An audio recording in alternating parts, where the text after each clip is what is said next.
ચલો રેશિયોનો એક બહુ જ બેઝિક દાખલો છે. ઘણીવાર ક્લાસ 3માં પૂછાઈ જાય છે, 1 2માં તો ન પૂછાય, પણ ક્લાસ 3માં ઘણીવાર મૂકી દેતા હોય છે. બે મેથડ છે. તમને એ જેમ બી એની કિંમત આપેલી છે, બી જેમ સી આપેલું છે, એની ઉપરથી એ જેમ બી જેમ સી શોધવાનું છે. ડન. તો સૌથી પહેલી મેથડમાં જો એ જેમ બી એની કિંમત શું છે? 2/3. રેડી. પછી બી જેમ સી, તો હું બીની નીચે જ હું બી એક્ઝેક્ટ બી મૂકીશ. બી જેમ સી બરાબર શું છે? તો 5/2. તો બીની નીચે બી એટલે અહીંયા મૂકીશું. બરાબર.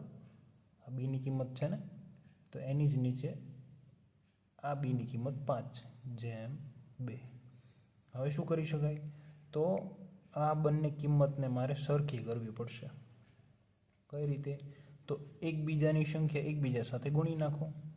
બરાબર. તો ફરીવાર શું લખાશે? 2 જેમ, હવે આની સાથે 5 ગુણો અને આની સાથે 3 ગુણો, એટલે 2 નહીં પણ 5 દુ 10 જેમ 5 તેરી 15. રેડી. હવે 3 પણ આ બંને સાથે ગુણાશે. 3 પંચા 15 જેમ 3 દુ 6. રેડી. હવે તો એ જેમ બી જેમ સી એટલે કે એ જેમ બી જેમ સી, તો એ એટલે 10 જેમ બી એટલે 15 જેમ સી એટલે 6. ડન. આ પહેલી મેથડ. હવે બીજી મેથડ છે આપણી પાસે. તો એમાં શું કરી શકાય? તો એમાં સીધું જ લખી નાખો પહેલાં એ જેમ બી જેમ સી. હવે કિંમત મૂકી દો. એ જેમ બી એટલે શું છે? 2/3.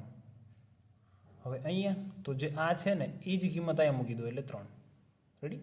ચલો હવે બી જેમ સી, તો બીની નીચે બી જેમ સી એટલે 5/2, જે બી જેમ સીની કિંમત છે 5/2. હવે અહીંયા ખાલી જગ્યા છે, તો આ જે છે 5 એ જ અહીં આગળ મૂકી દો. રેડી. હવે આ ઊભી સંખ્યાનો ગુણાકાર કરી દો. 2 પંચા 10 જેમ 3 પંચા 15 જેમ 3 દુ 6. લ્યો, આ તમારી બીજી મેથડ. પહેલી મેથડ ગણો, બીજી મેથડ ગણો, તમને મજા આવી કરો. ચલો ડન.